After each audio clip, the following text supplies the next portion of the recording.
এইটো মানে কমপ্লিটলি ৰেলৱেৰ হয়। ৰেলৱেৰ ভূমিত বেদখল হৈছে। আপোনালোকে দেখিছে গোটেই ৰেলৱেৰ মাটি হয় আৰু এই স্বাম্পি এৰিয়া ৱেটলেণ্ডত তেওঁলোকে মানে এই বেদখলকাৰীসকলে ইয়াত চাংঘৰ বনাই আছেগৈ। তো এই ৰেলৱে ইফালে ৰেলৱে ট্ৰেক হ'ব, ডাবল ট্ৰেক ইফালৰ পৰা যাব ৰেলৱে লাইন আৰু তেনেকৈ ব্ৰিজো হ'ব ব্ৰহ্মপুত্ৰত। গতিকে ব্ৰহ্মপুত্ৰৰ পৰা আমাৰ আদাবাৰীলৈ যোৱা ৰাস্তালৈকে এই গোটেই অঞ্চল বৃহৎ এটা অঞ্চল বেদখলকাৰীৰ পৰা মুক্ত কৰা হ'ব। হয়, এৰাউণ্ড 200 পৰিয়াল ইয়াত আছে। আৰু যথেষ্ট বহুত ডাঙৰ এৰিয়া হয়, যে হিউজ হয়।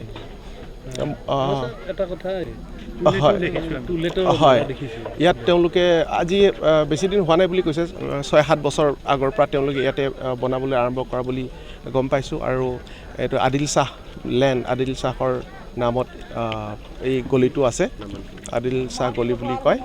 আৰু তেওঁলোকে এনেকৈ চাংঘৰ এই গলি চাংঘৰ মানে চাং বনাই গলি বনাইছে আৰু ইয়াত তেনেকৈ ভাড়াও দিছে বুলি আমি গম পাইছোঁ। আৰু এইটো সম্পূৰ্ণ বেদখলমুক্ত কৰা হ'ব আৰু এইটো থাকিব, কণ্টিনিউ হ'ব যেতিয়ালৈকে এই গোটেই এৰিয়াটো আমি মুক্ত কৰিব মানে নহয় তেতিয়ালৈকে এভিকশ্যন ড্ৰাইভ মানে চলি থাকিব। হয়, মানে ইয়াৰ পৰা সিফালে ব্ৰহ্মপুত্ৰলৈকে আৰু ইফালে আমাৰ যি আদাবাৰী মেইন ৰোডটো আছে তালৈকে শেষ হ'ব। হয়, সিফালেও কৰা হ'ব। যিখিনি ৰেলৰ যি ছাৰ্ভে কৰা হৈছে, ৰেল আলিৰ কাৰণে যি ছাৰ্ভে হৈছে, সেই ছাৰ্ভেত যিবিলাক এৰিয়া পৰিছে সেই এৰিয়াখিনি গোটেই বেদখলমুক্ত কৰা হ'ব। হয়, আমাৰ ৰেলৱে পুলিচ আছে, CRPF আছে, আমাৰ অসম পুলিচ আছে আৰু আমাৰ চিভিলৰ মেজিষ্ট্ৰেট আছে, বিষয়াসকল আছে। আমি সকলোৱে মিলি ইয়াত এভিকশ্যন ড্ৰাইভটো চলাইছোঁ। নটিছখিনি যোৱা বছৰ দিয়া হৈছে। যোৱা বছৰ মোটামুটি আপোনাৰ ছেপ্টেম্বৰ মাহত নটিছ দিয়া হৈছে। তেওঁলোকে ৰিচিভো কৰিছে, ফেব্ৰুৱাৰী মাহত যোৱা ৰিচিভ কৰা আমাৰ ৰেকৰ্ড আছে। সেইমতে নটিছ দিয়া হ'ল, ভালেখিনি সময় হৈছে।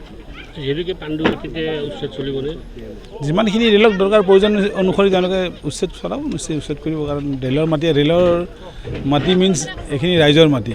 এতিয়া শৰাইঘাটৰ দ্বিতীয় দলং হ'লে মানে গোটেই অসমৰ ৰাইজে বা অসমৰ নৰ্থ ইষ্টৰ গোটেই মানুহখিনি উপকৃত হ'ব। তেনেস্থলত যদি দৰকাৰ পৰে তেতিয়াহ'লে ডেফিনেটলি এভিকশ্যন হ'ব। টোটেল মাটি সংখ্যাটো মই একজেক্টলি ক'ব নোৱাৰিম। দেখিছে আপোনাৰ গোটেই যে ইয়াৰ পৰা ৰেল লাইনৰ পৰা এই পাণ্ডু অঞ্চলৰ বেছিভাগ মাটি ৰেলৰ মাটি।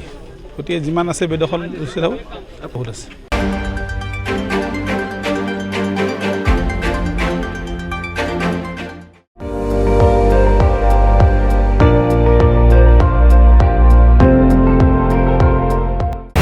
আপুনি চাই আছে ND24, সৰ্বশ্ৰেষ্ঠ নহয় সৰ্বোত্তমৰ দৌৰা।